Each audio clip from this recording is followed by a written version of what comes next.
चुप करो, सुन लेगा वो। जैसे मिश्रा के पत्नी मिश्राइन, यादव की पत्नी अदवाइन, वैसे ही जीन के पत्नी जिनियाइन। यस। एक शब्द और तुमने कहा ना तो मैं कुत्ते से कटवा दूंगी। अरे हम न्याय चाहते हैं, आप हमें न्याय दिलाइए ना। इतना बढ़िया परफॉर्मेंस किया पिछले 2 एपिसोड में, और इस एपिसोड में राइटर ने हमारा कोई डायलॉग ही नहीं लिखा। आप भी सुनिए। आइए ना, एक बार बाहर आइए। Order order order. अरे कौन ऑर्डर कर रहा है? टोमेटो से कुछ ऑर्डर कर रहे हो क्या? ना ना लुलू भाई,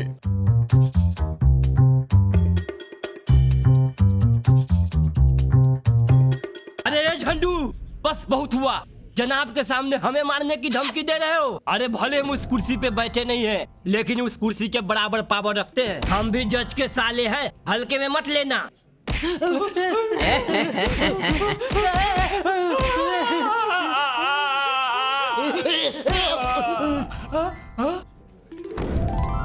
गुस्ताखी माफ हुजूर, लेकिन मैं क्या करूं, मेरी मजबूरी है। अरे क्या माफ कीजिएगा हुजूर, मार के से पंजर सब ढीला कर दिया। देखा, मैंने पहले ही कहा था तुम्हारे पास बहुत शक्ति है। अपने आप को पहचानो, अपनी शक्तियों को पहचानो। तुम 1800 साल पुराने जिन हो। याद करो, याद करो, याद करो। आज कुछ भी हो जाए, मैं तुम्हें तुम्हारी शक्ति याद दिलाकर ही रहूंगा। अरे बस कीजिए महाराज, आप इनकी शक्ति याद दिलवा रहे हैं, हमारी कुटाई करवा रहे हैं। अरे हम क्या मंदिर के घंटा है? साला कोई भी आए बजा कर चला जाए। अगर इस जज की कुर्सी पे आज हमारे जीजा जी होते ना, तो ये दिन देखना नहीं पड़ता। ये दिन जीजा जी। अरे कामनी जी, तुम क्या यहाँ पे कुंदरू बेचने आई हो? पूरी शक्ति हम लोग याद दिलाए, तुम कुछ नहीं करोगी? नहीं नहीं योर ऑनर, मैं अभी कुछ करती हूँ। जल्दी करिए।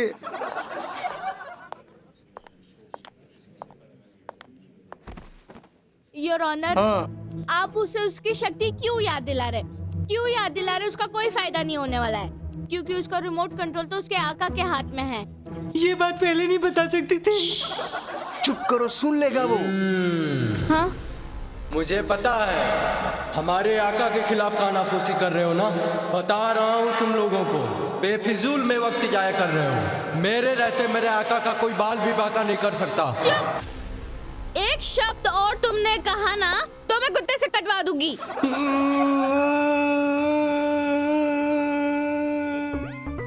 योर ऑनर, कटघरे में खड़ा ये इंसान एक नंबर का झूठा, लुच्चा, लफंगा और दोगले किस्म का इंसान है। इसने झूठ बोल के इस जिन को अपना गुलाम बनाया है। इस जुल्म में इसे कड़ी से कड़ी सजा सुनाई जाए योर ऑनर। खबरदार, खबरदार, जो हमारे आका के बारे में एक भी लफ्ज गलत कहा तो मैं माफी नहीं बख्शूंगा।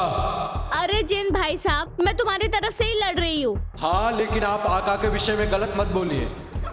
मैं जब कुछ बोलूंगी नहीं तो न्याय कैसे होगा? हाँ, बोलिए, पूछिए भी, लेकिन सिर्फ अच्छा अच्छा, बुरा मत पूछिए। प्यार से बोलूं? अच्छा। योर ऑनर, कटघरे में खड़ा ये इज्जतदार इंसान बहुत ही सीधा, सच्चा, अच्छा और मासूम है। इसने इस जिन को अपना गुलाम बना के बहुत ही अच्छा काम किया है योर ऑनर। अरे वकील साहिबा, ये क्या बोले जा रही हैं आप? आप मेरे तरफ से केस लड़ रही हैं कि आका की तरफ से? Order order order. क्या करूं मैं तुम्हारा? जब मैं इनको कुछ उल्टा बोलती हूँ तब तुम बोलते हो मेरे आका को कुछ बोलो नहीं, मुझको बुरा लग रहा है। और जब कुछ अच्छा बोलती हूँ उनको तब तुम बोलते हो कि मेरी तरफ से लड़ रही है कि इनकी तरफ से लड़ रही है। भाई तुम चाहते क्या हो? अरे हम न्याय चाहते हैं, आप हमें न्याय दिलाइए ना। तो कैसे मिलेगा न्याय? कैसे मिलेगा जब हर बात में अड़ंगा डाल रहे हो? अरे जिन जी, जिनों में क्या तुम एक ही गोचट हो कि पूरा समाज गोचट है तुम्हारा? हुजूर, कम से कम आप तो ऐसी बात ना करें। वकील साहिबा, आप हमें न्याय दिलाइए भाई, हम 6 महीने से नहीं सोए हैं। अरे हाँ भाई, कंटिन्यू। जी तो जिन जी, आप इनकी जाल में कैसे फंसे? अर्थात कि आपके आका ने आपको गुलाम कैसे बनाया? अच्छा, ये 6 महीने पुरानी बात है। एक दिन मैं अपने चिराग में नहा धोकर विश्राम कर रहा था, तभी किसी ने चिराग घिसा। मुझे लगा कि ये मेरा वहम है। फिर तिबारा जब चिराग घिसा गया तो मैं समझ गया कि हो ना हो कोई आदम जात है जो चिराग घिस रहा है। जनाब, मैंने भी ठान लिया था, चाहे कोई कितना भी चिराग घिसे, लेकिन मैं बाहर नहीं आऊंगा। तो तुम बाहर कैसे आए? अरे वकील साहिबा, फिर इन्होंने चिराग को आग से जलाया, गरम तेल में भी डाला, चिराग को नष्ट करने का भय भी प्रकट किया, तब भी मैं बाहर नहीं आया। तो तुम बाहर कैसे निकले? अब मैं बताता हूँ योर ऑनर, मुझे मौका दीजिए। अरे आप बैठिए, आपको नहीं बोला। Order order order. तुम बताओ। जनाब, फिर इन्होंने अपने आखिरी हथियार का उपयोग किया। आखिरी हथियार? आखिरी हथियार? हाँ, क्या था वो? एक स्त्री। स्त्री? स्त्री? हाँ जनाब, जब मैं चिराग में बैठकर ये सोच रहा था कि अब ये चिराग नहीं घिसेंगे, तभी किसी स्त्री की मधुर वाणी मेरे कानों में सुनाई पड़ी और उसे सुन के तो मेरे कान खड़े हो गए जनाब। आप भी सुनिए। आइए ना, एक बार बाहर आइए ना। हुई ना गुदगुदी जनाब, हुई ना। Order order order. जनाब, उस स्त्री की मधुर वाणी सुनकर मेरे नसों में रक्त की जगह मानो बिजलियां दौड़ने लगी और मैं ठहरा 1800 साल पुराना रणवा जिन। मुझे लगा कि यही है वो स्त्री जो मेरी जिनियाइन बन सकती है और मैं फट से बाहर आ गया जनाब। एक सेकेंड, इधर आओ। बेटा बांगड़ू, मैंने बनियाइन सुना था, ये जिनियाइन क्या होता है? जनाब, जैसे मिश्रा के पत्नी मिश्राइन, हाँ। यादव की पत्नी अदवाइन, वैसे ही जीन के पत्नी जिनियाइन। यस। योर ऑनर, हाँ? अगर जीके के क्वेश्चंस हो गया हो तो मैं और सवाल करना चाहती हूँ उनसे। हाँ, इजाजत है। जी। तो फिर लड़की मिली? कहाँ मिले? जब बाहर आकर देखा तो बाहर आकर खड़े थे। जो रे चुट्टा, बड़े बड़े राजा महाराजा जिसमें डूब गए, तू भी उसी में डूब गया। वैसे झंडू जी, वो लड़की कौन थी जिसकी आवाज सुनाकर आपने इसे बिल से बाहर निकाल दिया? बिल से नहीं जनाब, 6 BHK फ्लैट वाले चिराग से। हाँ हाँ, वही 6 BHK वाले चिराग से। कौन थी लड़की? जनाब, वो तो एलेक्सा की आवाज थी। वाह बेटा, टेक्नोलॉजी का भरपूर उपयोग कर रहे हो। वाह। वहाँ जब कोई लड़की नहीं थी, योर ऑनर। क्या हो गया, क्या हो गया? 1 मिनट, टेलीपैथिक दूरभाष यंत्र महाराज। हेलो। हेलो। हाँ भाईजान, कहाँ हो आप? मैं अभी बहुत जरूरी काम से व्यस्त हूँ लुलू भाई। ये चिराग के बाहर से बहुत सारी आवाजें आ रही, किसी की रोने की, किसी के चिल्लाने की और किसी के हंसने की। और ये रोने की आवाज तो आपकी लग रही है। ना लुलू भाई, मेरी आवाज नहीं है। Order order order. अरे कौन ऑर्डर ऑर्डर कर रहा है? टोमेटो से कुछ ऑर्डर कर रहे हो क्या? ना लुलू भाई। आप तो भाभी को लेने गए थे, 6 महीने हो गए अभी तक आए नहीं। हाँ, भाभी के चक्कर में बाला पड़ गया है लुलू भाई। अरे चुप करो, जब देखो तब रोना शुरू कर देते हो। और हाँ, भाभी के साथ उसकी छोटी बहन को भी लेते आना। अच्छा। आखिर हम भी तो 800 साल पुराने रणवा जिन हैं। अच्छा रखो, हम स्विमिंग पूल में नहाने जा रहे हैं। ठीक है, मैं भी बहुत जल्दी स्विमिंग पूल में नहाऊंगा। कौन था? मेरा छोटा भाई है जनाब, छोटा मोटा भाई। अच्छा। वहाँ जब कोई लड़की नहीं थी तो फिर तुमने इन्हें वरदान क्यों दिया? मेरी मत्ती मारी गई थी।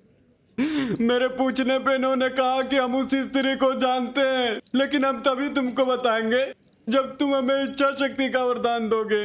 अब लड़की की मधुर वाणी सुनकर मैं इतना मंत्रमुग्ध हो गया था कि मैंने आओ देखा न ताओ और आका को इच्छा शक्ति का वरदान दे दिया। फिर उन्होंने कहा कि वो स्त्री उस पेड़ के पीछे है। जब मैं पेड़ के पीछे गया तो कोई नहीं था वहाँ, और वापस आकर देखा तब तक आका ने चिराग में एंसिल लगा दिया था। एंसिल? एमसिल? अरे मैंने तो सुना है कि जिन बहुत ताकतवर होते हैं, एंसिल नहीं तोड़ सकते थे क्या? जनाब, लगता है आप सच में टीवी नहीं देखते, नहीं तो जान जाते हैं एंसिल के बारे में। हाँ हाँ, बहुत ज्यादा स्ट्रांग होता है। बहुत। Order order order. Jhandu ji, जी, ये जिन आपका क्या लगता है? ये जिन मेरा गुलाम है। ये आपका गुलाम है तो इसी जिंदगी जीने का अधिकार नहीं है? नहीं, इसकी हर एक सांसों पर मेरा अधिकार है। मैं चाहूंगा तो ये सांस लेगा, मैं चाहूंगा तो ये सांस नहीं लेगा। क्यों रे जिन, जो हुक्म मेरे आका। खैर, आप इन्हें सोने क्यों नहीं देते? मैंने इसे सोने से मना नहीं किया है। हाँ तो जिन सोते क्यों नहीं हो? वकील साहिबा, आप आका से पूछे मुझे चिराग में क्यों नहीं जाने देते। मैं चिराग में विश्राम करता हूँ, बाहर नहीं।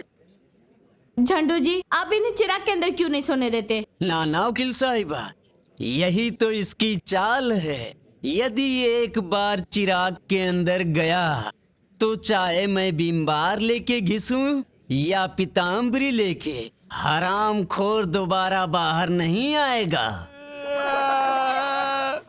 सुना था जिनके घर शीशे पत्थर के होते हैं, लेकिन तो ये तो पूरा पीतल है। अबे वो कहावत है, जिनके घर शीशे के होते हैं वो दूसरों के घर पे पत्थर नहीं मारते। और ये जीन है और वो जिनके है, और ये जीन है जीन। अच्छा, अरे भाई कोई केस को आगे बढ़ाओ। Your honour. अरे बैठिए आप। अरे क्या बैठिए? हाँ, हम क्या घुइयां छिलने आए? अरे आधा एपिसोड निकल गया, अभी तक हमारा कोई डायलॉग नहीं आया है। हाँ, इतना बढ़िया परफॉर्मेंस किया पिछले 2 एपिसोड में, और इस एपिसोड में राइटर ने हमारा कोई डायलॉग ही नहीं लिखा। अरे अरे छोड़ उसे। अरे तू ये क्या कर रहा है? छोड़। अरे हराम खोर नामुराद बदजात कहीं, छोड़ उसे। हाँ तो ये मेरा गुलाम है, तुम्हारा नहीं। कसाई की बीबी कसाई होती है, समझा ना? भूलना मत। दर्जी जी, आपको यहाँ सिलवाने नहीं बुलाए हैं। तो क्या फड़वाने बुलाए हो मियाँ? फिर क्या होना था? फिर दे दबा दो। Order order order.